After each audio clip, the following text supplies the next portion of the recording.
9th is the anniversary of the doctor's trial. So now we are going to have 27th of, which is the United Nations, what's it, International Holocaust Remembrance. So we've said we'll club it together. So can we start? So thank you, everybody. you're This is waiting for you. our, Okay. yes, I'm there. 36th meeting of Confederation of Medical Association of Asia and Oceania. I'll pick up two subjects for discussion today. Both of them are brainstorming. We would like to make a consensus statement out of it. There are only two slides. The slide number one is, can doctors refuse vaccination? This is an issue which involves ethics. And the second is interpretation of these two graphs. So let me open the slides.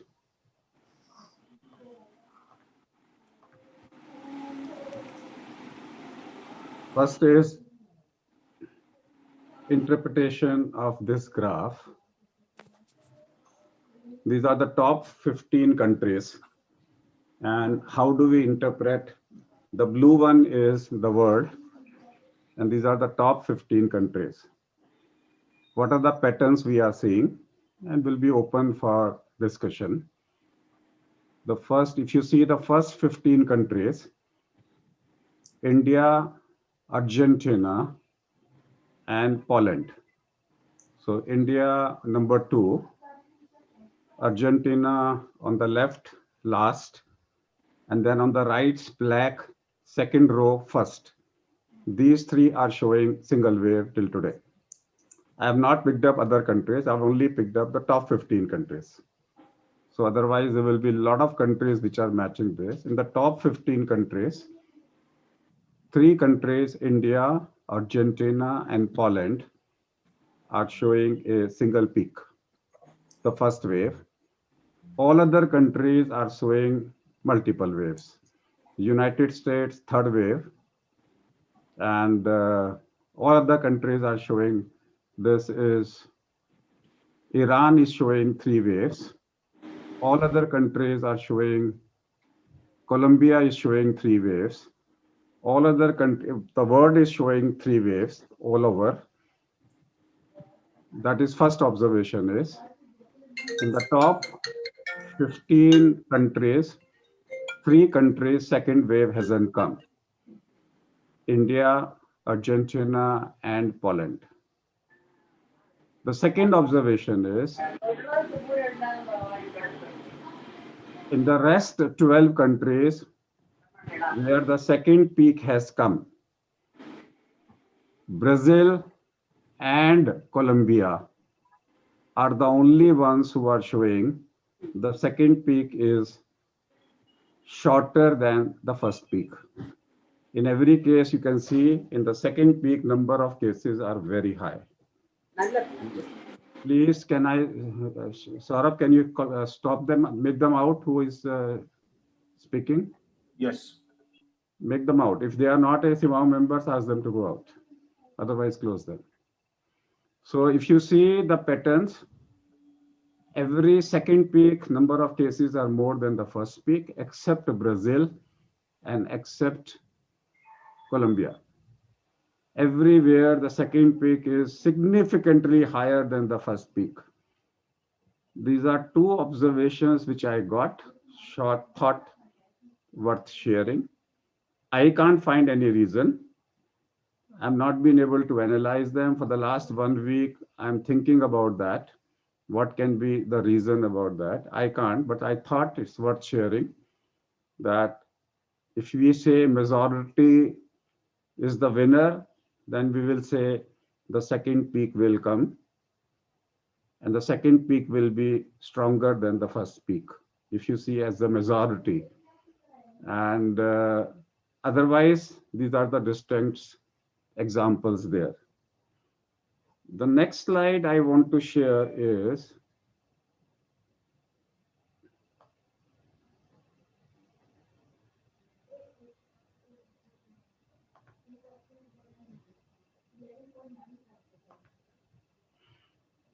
is an issue which we want to make a consensus. Can doctors refuse vaccination? As on today, there is no law anywhere in the world. COVID law on vaccination is not there, likely to come. There is a law on influenza. In the United States, an employer can fire an employee who refuses influenza vaccination. There are 3 Supreme Court judgments in United States where relief has been given on religious grounds or medical ground. These 3 reliefs have been given on religious grounds or medical grounds. In the case of flu, employers who refuse vaccination still will need to take measures to protect patients and other employees from infection. That means if the doctor says, I refuse to take vaccination, but he cannot say, I refuse to wear a mask. Situation with the COVID-19 vaccine is different because nobody knows the efficacy and safety. It's a new virus.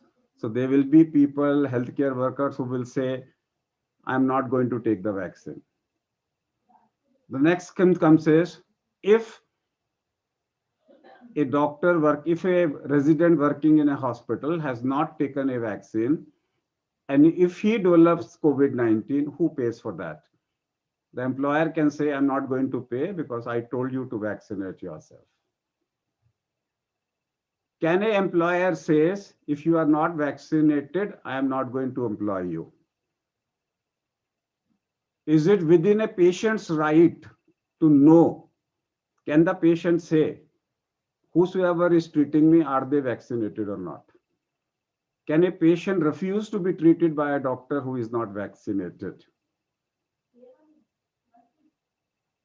If a healthcare worker is not vaccinated and the patient develops a disease, can the insurance company tell, I am not going to pay because you choose a doctor who was not vaccinated? Now, some of the issues may be applicable to some countries, some of the issues may be applicable to some countries or other countries. So it is not a country-specific issues. So therefore, I picked it up in the CMAAO.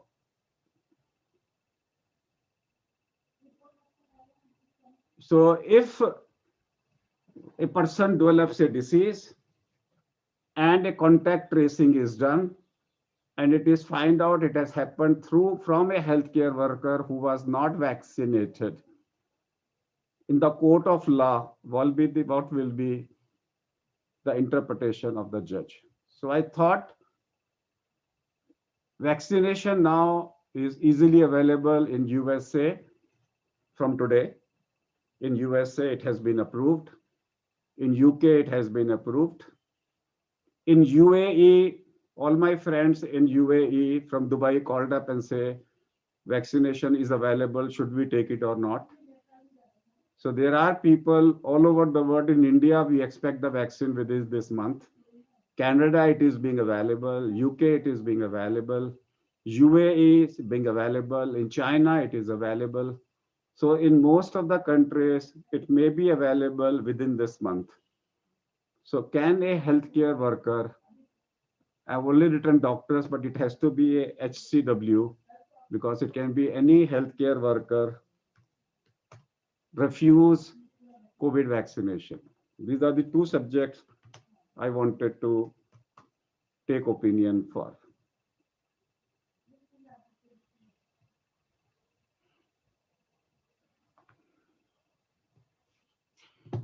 So I'll request Dr. Russell to chair this meeting. And then when Dr. Chong comes, then both of you can summarize it. Dr. Russell, because this has lots of ethical issues. I don't know whether you have covered it into the your UNESCO meeting, these aspects or not. And if you have covered, kindly tell us what was the consensus. You have to unmute yourself. Yeah, the autonomy of the doctor to say, that is impinged, they use the harm I will principle. request Dr. Russell, because you are chairing, give a comment, take views, then summarize. All right, okay. Your views will come in the last as a chair. Okay. All right. Thank you, Dr. KK Agarwal. Once again, I'm delighted to chair this. The 30, no, what number is this? 31, is it? This is 35th meeting. 35th meeting of this 36th, very 36th. 36th consecutive Saturday meeting that CMAAO members come. And I'm delighted to be here. So today we have a very interesting and important issue that we like to discuss. And I think the Dr. KK has shown two. One is looking at the pattern of the second waves, and he sees some patterns. He's able to put three countries together, looking at one type of pattern, and we're trying to extrapolate from that what will happen to others. Will we have the same picture? Prediction is that's what we're trying to do. And the second issue is again a very important issue that is to do with the vaccine. We are in that phase now where vaccine has come out. UK has started. UK, USA will have it shortly, and we face also the issue of some amount of some people, particularly the health workforce, might not want to take it, and how ethical is it? And there is a legal aspect and there's an ethical issue, and I guess we'll discuss that today. So let's ask all the others to, all our colleagues here. First of all, Russell, I would like you to welcome Dr. Angelique from South Africa. They are start from them because they are present for the first time. Dr.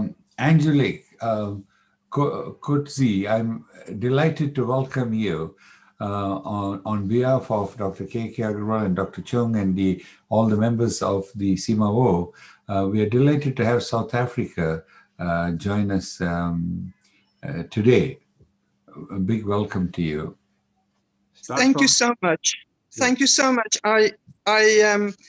I didn't know that the time differences, and when I saw this morning it's 6 o'clock in South Africa, I was so happy, but I now realized I've missed a lot of very good conversations, and from here on I will not miss it.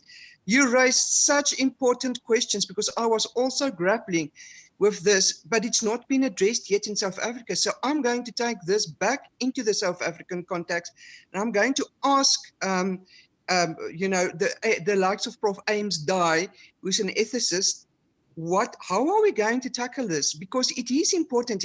If there's as you correctly said, there's a legal aspect and an ethical aspect, but ethically, how do you then get away if you have not been vaccinated and you actually give it to a patient? It then becomes a huge moral thing. I'm so glad that this has been raised, but this is an extremely important thing. Thank you. Very good. Dr.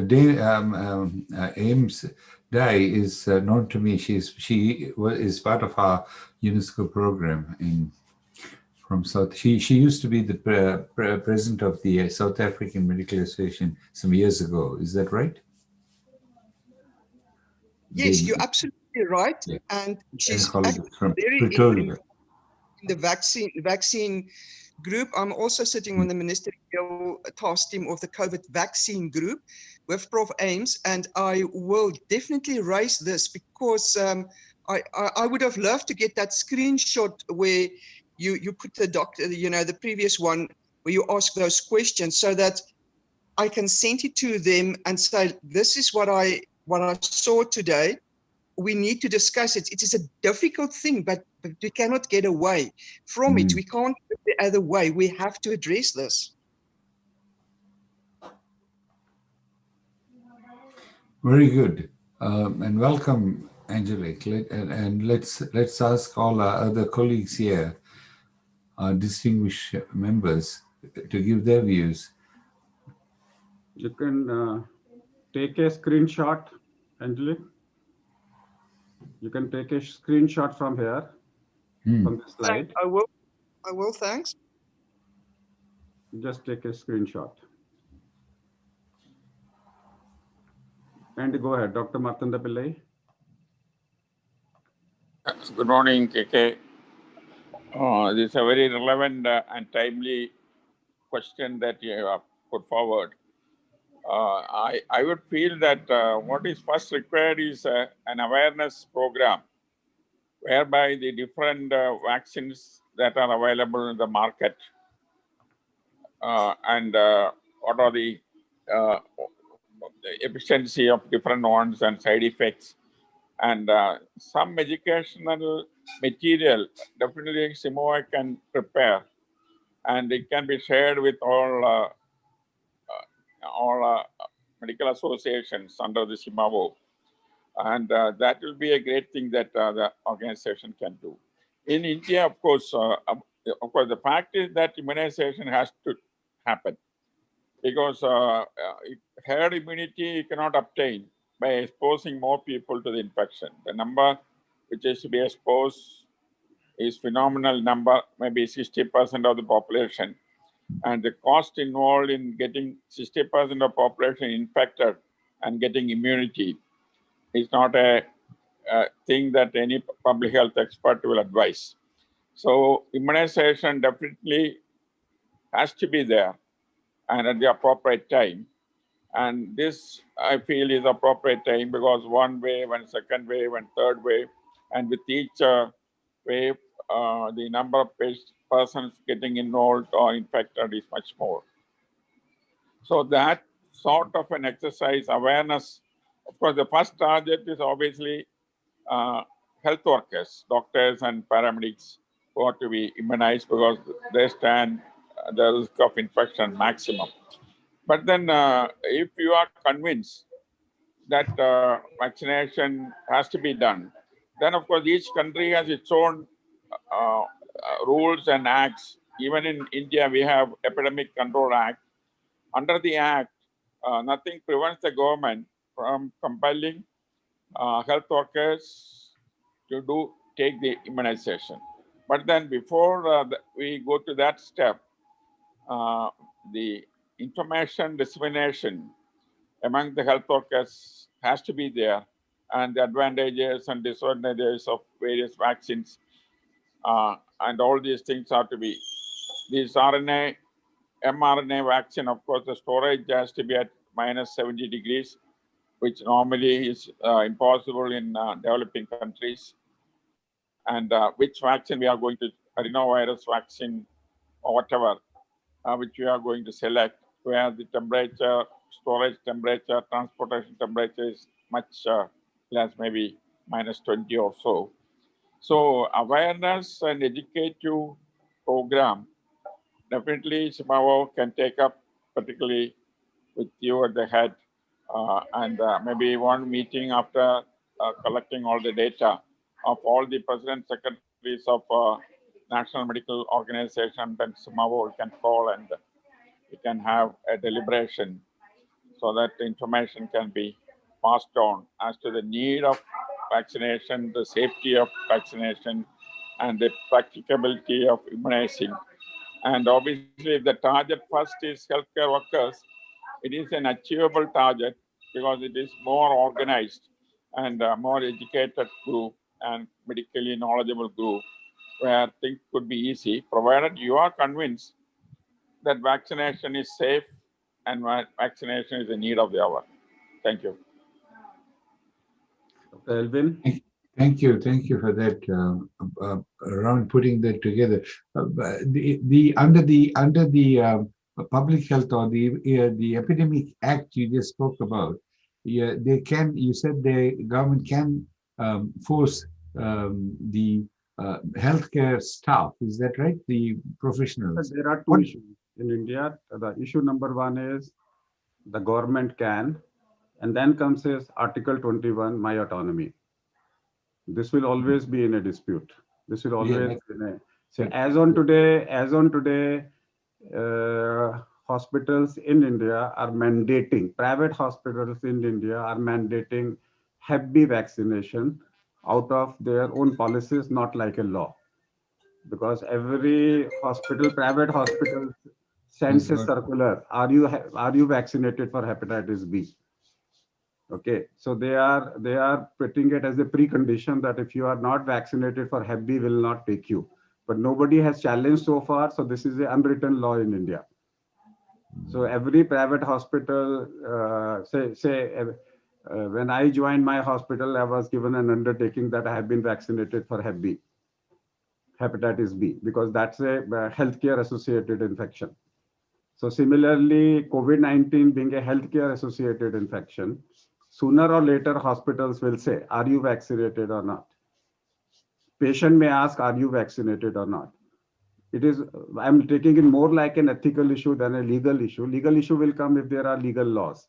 We are not talking about the punishment, but ethical issues, definitely we want to talk about. Can a hospital insist a doctor to be vaccinated? Can a patient ask, are you vaccinated or not? Because if I say no, that patient is free to write down in a Facebook that this doctor was not vaccinated. He has not been vaccinated.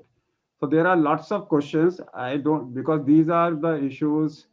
I saw a seminar in US going on this particular subject. Therefore, I raised this as a question because people all over the world now have started discussing on this particular subject. Can a person has a right to refuse a vaccination? Can the government mandate? Can a hospital mandate or not? Number one. Number two is that if you are vaccinated, if you have already acquired an infection, if a vaccine is given, can you react? Third, if you are in a asymptomatic phase of the infection, that means you are COVID positive but asymptomatic, and your test is not done and a vaccine is given, how will the vaccine behave? Now, these are the questions many of the GPs are asking me. I had no answer. So therefore, people are saying is that if I need a vaccination, will I go for an antibody test and an antigen test? If both are negative, then only I take the vaccination. So if you are positive for antibodies today and you take the vaccine, what will happen to the body? No trial has been done on that. If I am positive today, asymptomatic, and take the injection, will it precipitate my underlying infection? No, because there are a lot of unanswered questions, these issues now have come. Because now I'm getting calls. Yesterday I got around 10 calls from Dubai that they have opened up the vaccine in Dubai. Should we take it? So when I say, should we take it? I say, you should be antibody negative and antigen negative. That's what I say. I don't have any answer. Then I started reading the literature. They says, even if you are antibody positive, you should take the vaccine. But I don't find any trial for that because none of the trial has given a vaccine to the people who are already vaccinated, who are already acquired the infection, who have antibodies. So in India, for example, is at this moment, maybe 30% of the population has already been infected. In those cases, if I give the vaccine, is there a data to say? So I'm only trying to find out a consensus document. As on today, WHO says very clearly, whether you have got an infection or not, you must be vaccinated. In that way, then I need to know which vaccine. So I thought CMAAO should come out with some guidelines for the people. Everybody is looking for, instead of coming out, we may, either we say blindly, just follow WHO, finish. But as on today, WHO also has not come out with a clear-cut guidelines. Can I add on, KK? One point on the subject is that antibody testing, that again is not going to give you any clue because those who have good general resistance, the antibody can be negative. And no, Dr. Pillai, I'm saying something different. Yeah. I am antibody positive today. If I am given a vaccine, will it react? Yeah. That's all. Yeah, here I can add on one aspect. There is the polio immunization. See, even those who are the mandatory 2 or 3 doses, as a national program, everybody was subjected to, children were subjected to revaccination so that the community boost can happen.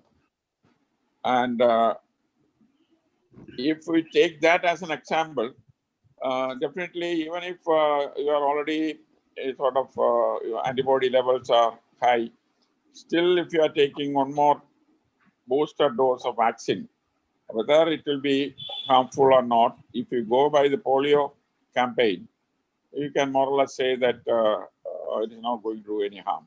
But the That was a oral vaccine. This is injectable vaccine. Yeah, I understand that. But whatever it is a vaccine. The purpose is to boost the antibodies. Therefore, I say is they need to have a consensus. Yeah, I agree.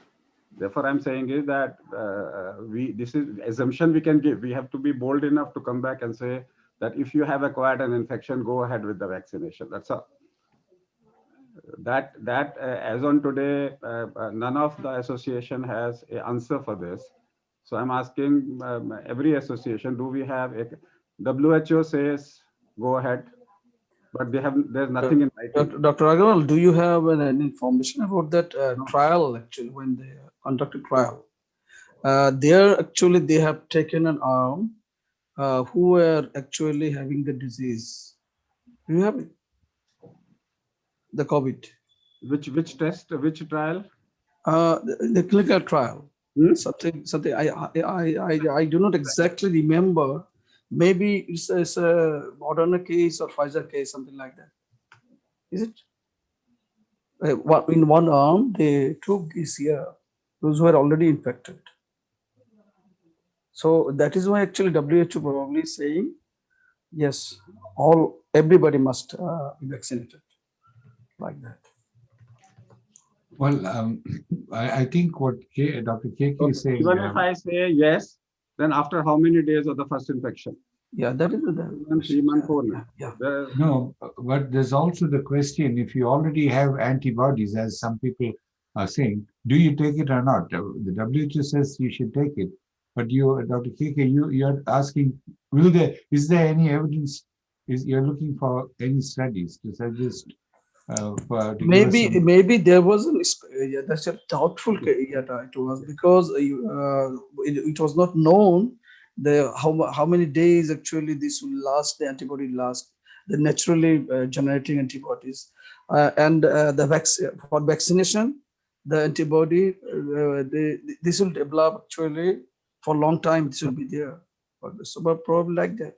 Okay, I'll read the CDC. I agree with the.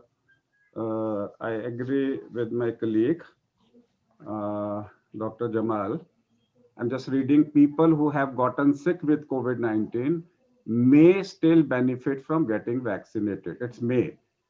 Due to several health risks and reinfection, at this time, experts do not know how long someone is protected from getting sick again after recovering from COVID-19. The natural immunity varies from person to person. Evidence says it may not last long. We won't know how long immunity produced by vaccination lasts until we have a vaccine and more data. Both natural immunity and vaccine-induced immunity are important aspects of COVID-19 that experts are trying to learn more about. The CDC will keep informing about you. But my only question is, it's a good question that may still benefit, though they have not written harm, but it may harm. But my only question which comes is, after how long? That means normally should I give it when the antibodies are present, or when the antibodies are negative, or when the antibodies are waning, or I give it blindly? So this CDC has not answered the question. But one thing is clear now, CDC and WHO are saying is that carry on your vaccination program irrespective whether you have suffered or not. But my second question comes is, if I am positive today, suppose I'm suffering from positive today, if I get the viral, will my disease be exaggerated? That question is when you have antibodies present. But now this question has not been answered. If I am positive today, asymptomatic, my antigen test is positive but not done, and if I get a vaccine, what will happen? That's a theoretical question. So if somebody has any answer, explore it in your country. Dr. Alvin, do you have some answer from Hong Kong? Alvin is doing a yoga. This is called Mayurasana. This is called computer Mayurasana. Alvin is not there, I think. Yeah, he's there. He's there. He's doing something. Dr. Alvin. A Mayur is a peacock. This is a peacock asana. When your head is... Alvin, can you come back? Yes. Oh. You are on a peacock asana. You are on a peacock posture. He's always... No, because the connection sometimes is not successful. No, your posture is peacock. Recorrect your computer so that you come back straight. You are not straight on your camera. Can you see me now? Yeah, we can see, but you are laterally, sidewards. Yeah, if you are already go on like that. Yes, sorry. So what we are talking about today is very important with the mandatory vaccination is really mandatory. I think professional autonomy is always under the jurisdiction of the law and constitution. So our professional autonomy is not absolute. So when the law instructs us that we have to give vaccine or have to receive vaccine, even though professionally we still do not have the enough data to prove that the vaccines are safe, etc., and not doing harm. We don't have the evidence yet, but if the law had come down that we need to give the vaccine mandatorily, or we ourselves have to receive a vaccine.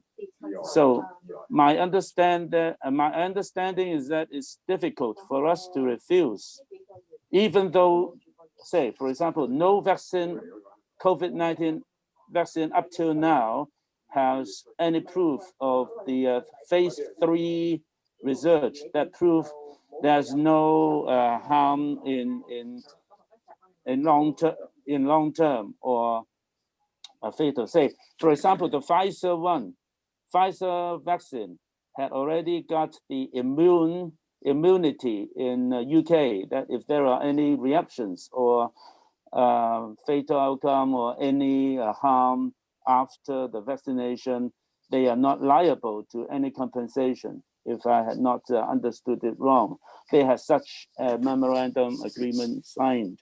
So they just disregard the absence of the third phase research. So that's what I'm worrying about, in fact, of course. There could be side effects, say, for example, if what was spreading as rumors that the Pfizer vaccine could affect the fertilization or fertility or could affect sterilization, then that's a long-term disaster for that nation if that is a mandatory vaccination for all the citizens. I don't know how they could come to such. I will answer that regarding sterilization. This is a movement for every vaccination. So there is a group who tries to say that vaccination can make you sterilized. That's a fake news. That's a fake movement going on. But I want to say something different. I want to say some unanswered questions in this. Yesterday, Sputnik vaccine in Russia, one of the experts in Russia said that if you take Sputnik vaccine, 2 months you will not take alcohol. Okay. Then Sputnik says, no, mild social drinking is allowed. Then they came back, say, in any way, for 6 days, plus 6 days, 12 days, you will not take alcohol. That means that 3 days before vaccine and 3 days after vaccine, you should not take alcohol. Yes. Then the third sentence came is that during any vaccine, you should not be taking 12 days alcohol. That we have never, at least we have never advised our people that you should not be taking. That's for the first time we are hearing. And now the Pfizer vaccine in UK says that if you are allergic, which is 10% of the population, don't take mRNA vaccine. Yeah. Allergic, 10% of the population shows allergy, some degree of allergy. So if you have any sign of allergy, you should not take messenger RNA vaccine. Now, 25% of the population are children less than 12 years. No trial has been done.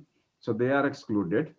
So you have exclusion of 25% of the population. Now, out of 75% of the population, 7.5% is another one who are outed because they are having allergic phenomena. So ultimately, it's a matter which now comes into a lots of debate who should take and who should not take. Dr. And Kekya, on the contrary, all governments, WHO, CDC, YouTube, Facebook, have cautioned people that be careful when you are discussing vaccine. A notice has come to us from Facebook because I have a channel in Facebook, I have a channel in YouTube, I have received YouTube guidelines that in vaccine you have to be very, very, very careful what you are talking. You should not be look like discouraging anybody or going against the policies. So therefore, we thought of coming out with a consensus document because lots of WhatsApp university diplomas now will come on vaccines, either in favor, which will all will be based on fake news. So therefore, I thought we can continue this discussion, call more people and come out with a consensus document on vaccination because our country's association should be very, very clear. I'll request Dr. Pillai to ask the president to create a short committee and come out with every country can present their guidelines, what should be the structure so that we can come out with a consensus statement. Dr. Kekya, actually yes. About the allergy, the UK authority, they say that it's a severe allergy history of severe allergy. Because almost everybody have got some sort of allergy actually. Some sort of, it may be mild, it may be severe, but they are telling that the severe allergy history. So it will reduce the number in that case, if it is a severe allergy history.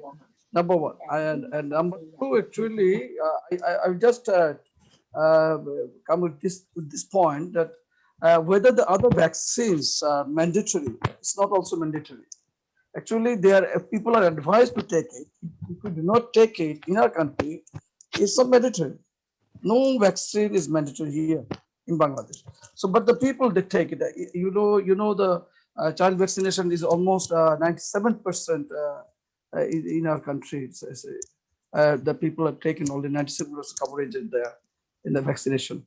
So actually, what I'm telling the USA President-elect Joe Biden has already told that it's not mandatory. I don't know how he's telling it. It's not mandatory because the vaccines are coming from today. So he's telling that. So I think it of course it's an ethical consideration definitely. But what I feel that you have to think about the pandemic situation now. As wearing mask also is like that. It's also it has raised a controversy. Of course, some people say no, I'm free. I am not bound to do that mask. But in UK, there are a lot of fines imposed. In Bangladesh also fines imposed. So this is actually how the people are taking and how the government is taking. But I think everybody should be advised to take the vaccine. That's the thing. I agree with you regarding severe allergy and anaphylaxis. They say if you are if you have a history of anaphylaxis to a drug or a food, don't take it. I'm only trying to say is that if you have already had an anaphylaxis, you will not be there to talk about the second anaphylaxis. Most of the people in resource limited countries die of anaphylaxis. Yeah. In resource limited countries because if you have an anaphylactic or a severe allergic reaction, but they are not saying that allergy cannot come. They say it can cause anaphylaxis. So therefore, there has to be a risk. There has to be a consent. Therefore, this vaccine has to be given with a consent. And the consent must mention that you can get anaphylaxis. That's what I'm trying to say. What I'm trying to say is this vaccine cannot be given blindly without telling the person that you cannot get an anaphylaxis. It's like a penicillin dose. Yeah. It's like a penicillin. One point I would like to emphasize is that an answer to this question is that the stage 3 clinical trials, they should include people who are asymptomatic but have antibody values high. But that is already available now. Vaccine is already available now because now. Yeah. Still, the trial and studies definitely can continue. Another aspect is that those cases with reinfection, definitely poor reinfection, we find that the disease is not that severe. So if you sort of extrapolate it, then those who already have antibodies, if you give immunization, maybe it's not going to harm them much. So even that aspect, some clinical data analysis definitely will help us. Can I raise one point actually, Dr. Agarwal, yes. Dr. Russell?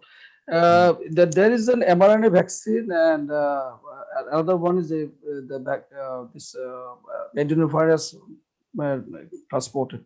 So these things actually, which have got the more advantage. Actually, what we are saying, mRNA is claiming advantage, and if it have got some sort of advantageous position, then why the countries like ours are not allowing the private facilities to import these vaccines or making arrangement for those actually who can afford to buy this vaccine? To Indian law, you can import any drug for your personal use.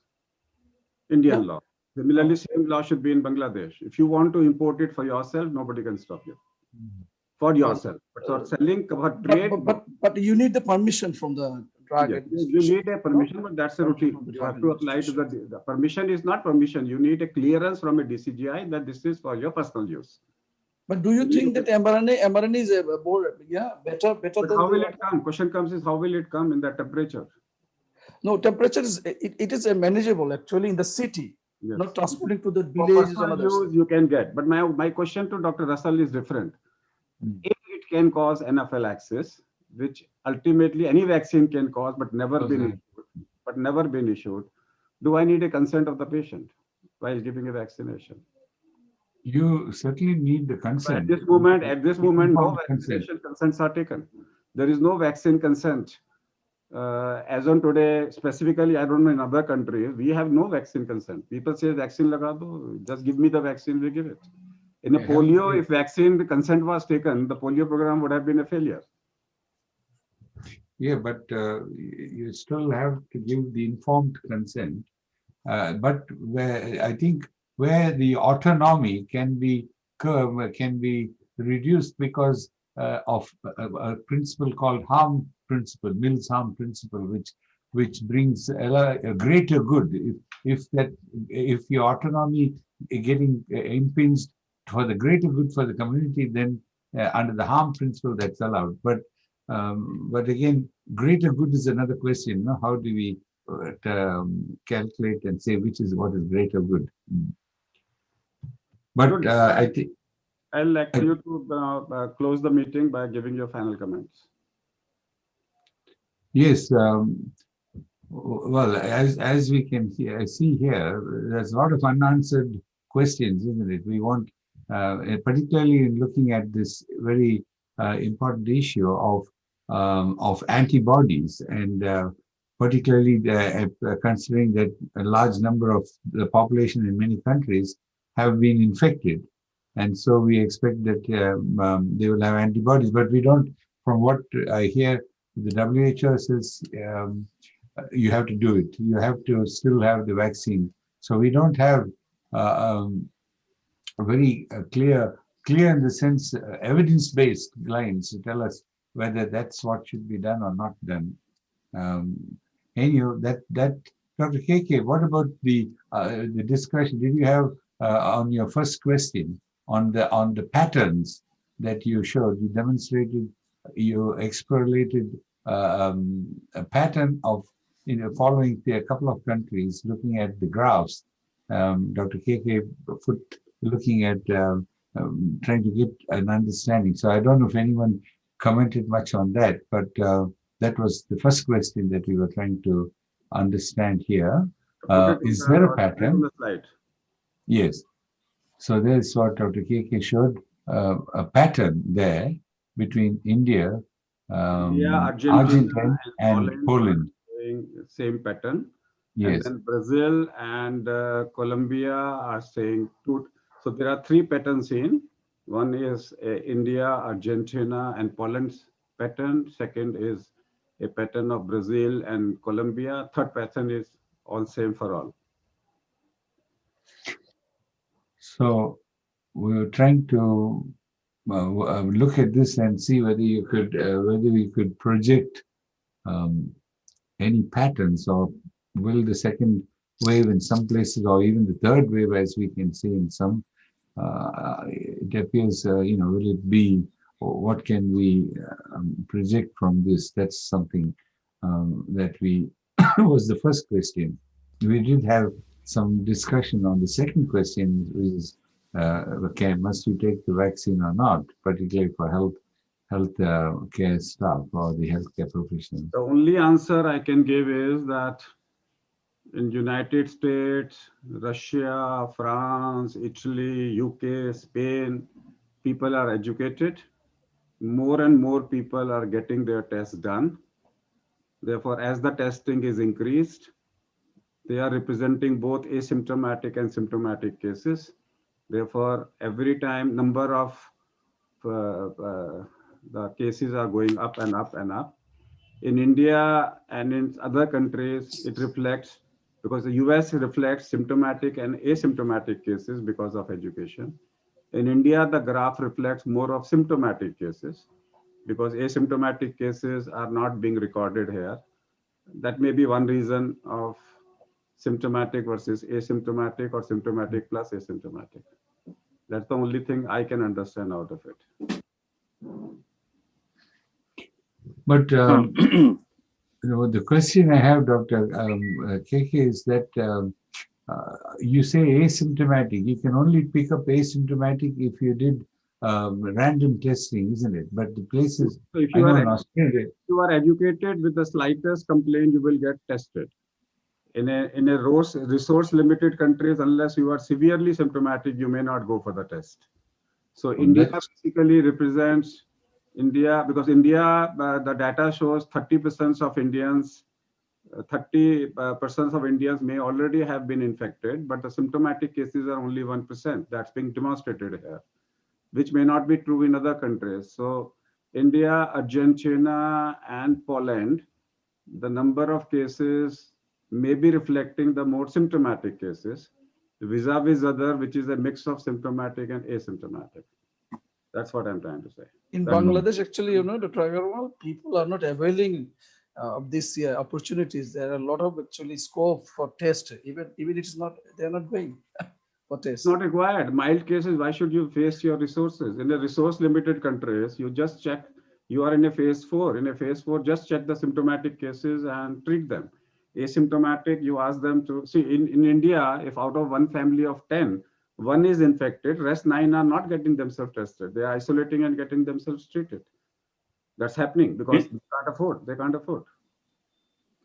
In Hong Kong, our data include all those asymptomatic cases. So our confirmed positive cases means asymptomatic cases. Therefore, you have 3 waves. That's the reason you have 4 waves, because when you are mixing symptomatic and asymptomatic data, you have more waves. But if you are not if you're only counting symptomatic data, then you have 1 wave. That's my understanding. That's what I can conclude. Otherwise, we have no answer for this. So in any way, the time is up. I'll request Dr. Yes. So okay. Can we have a mini CMAAO conference next time? Next time means every country can be asked to speak for 5 minutes on 2 issues.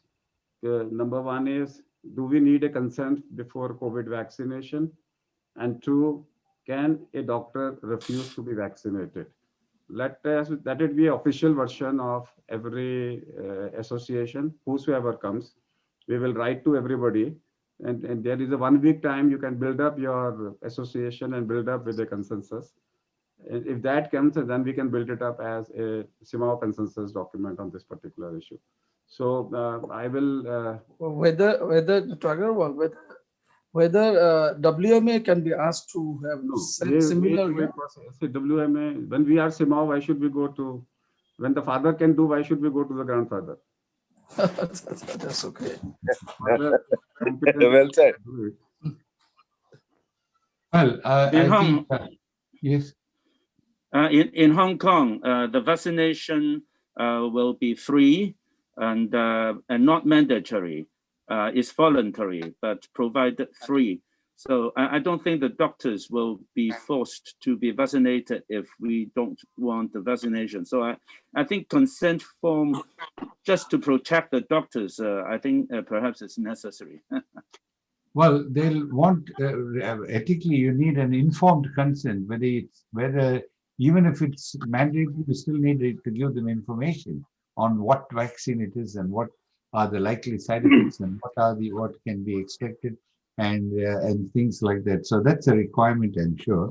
I guess one question I had, Alvin, you said that you have asymptomatic and symptomatic. So in Hong Kong, do you randomly test people to know that how are you testing so that you're able to pick up asymptomatic? So in September, we already had a universal community testing program. And so those asymptomatic cases will be picked up anyway. And also in contact tracing of those confirmed cases, we are also testing those close contacts, intimate contacts, and those will pick up the asymptomatic cases. So the data will include those symptomatic and those asymptomatic cases. Of course, they are separately analyzed, but still we had the data of both symptomatic and asymptomatic cases. I guess in Australia, it's the same. So the asymptomatic will come from the contact tracing and testing that they're doing. But as such, people would go with even with the slightest symptom, they are advised and encouraged to go and get tested. Yes, the same here. Here it will be. It's not going to be mandatory, and it will be free to all in Australia. But it's expected to start only in March. Australia have not decided yet, I think. Australia. No, they've decided. Vaccination. Yes, they decided. Last night I have seen your Prime Minister. They've decided it won't be mandatory. It won't be forced, right? And the other thing is, they're only going to have their today's thing is that in March. So the idea is that the reason is that we don't have too much of virus at the moment. We hadn't had any cases for many 41 days. I think this place hadn't any community transmission. So what they're saying is, let's watch. So they have put down March is when they're going to be starting the vaccine program. Yeah. So, but you remember that there's no travel here. Even Australia, there are 40,000 Australians waiting to come back into the country. They're not. There's a big problem now happening here because they can't come back. They've restricted flights. They've restricted so there's so all that is leading. So if I want to leave the country, we have to get permission. But to get permission, you have to also know when you're going to come back, and they will give you a turn, which is roughly 4 months. So if you leave emergency, you can't come back for 4 months. So a lot of issues like that have. So for that reason, the argument is, let's watch the data. Let's the TGA, the therapeutic goods, they are watching. They'll take the data of UK and others before they. This is what today they said they expect to start in March, the end of March. They want to start, and they're talking of the travel also to start somewhere around that time. Okay, so today I want to thank Dr. K. Agarwal, our president, who, as usual, has put a very important 2 questions, which really need a lot of thinking, a lot of answers. And I'm delighted that next meeting we will get each country to give us what's happening there in terms of taking the vaccine. And I don't know about the pattern. Again, that gives us some questions. as we go on, I'm pretty sure we'll get to understand that better. So once again, thanks to the president, for organizing this, and thank all of you, the distinguished members who have taken part in today's deliberations. As we go on, it's very educative, and we've learned so much in the last 36. So we will meet again for the 37th next week. So thank you very much. Thank you. All of you. Thank you, Russell. Before I close the meeting, Yeah. because Dr. Nizami has just joined. So we had discussed two important issues. In fact, three, but two are important. One is, can a doctor or a healthcare worker refuse to be vaccinated? Number two, do we require an informed consent before each vaccination? Next meeting, we will have a country presentation for 5 minutes each on these two issues. So all of you are requested to frame the answers. I will request Dr. Russell to make a questionnaire today, which we will post it to everybody. And this will be like a document, consensus document. Both of them involves ethics. So the best person is Russell to make that pro forma. And all over the world, these issues are going on. That do we need an informed consent? Because unless you take an informed consent, you cannot take off the liability. If you want to take off the liability, you need a consent. Otherwise, you get a reaction, patient will file a suit against you. And if you need a consent, what should be the type of consent? And number two is that can a healthcare worker refuse to take a vaccine? And the third is corollary of that same is, can a patient ask me, are you vaccinated or not, before getting treatment? Will that involve my personal privacy or not? Can a patient insist, I want a doctor in a hospital who is vaccinated? So these are some of the issues which we thought are worth exploring. So a circular will come to all of you in the evening. Even if we have out of 10 countries representing, we will have a majority of the views, because I don't think so all 19 will come. They never come even in the annual CMAAO meeting.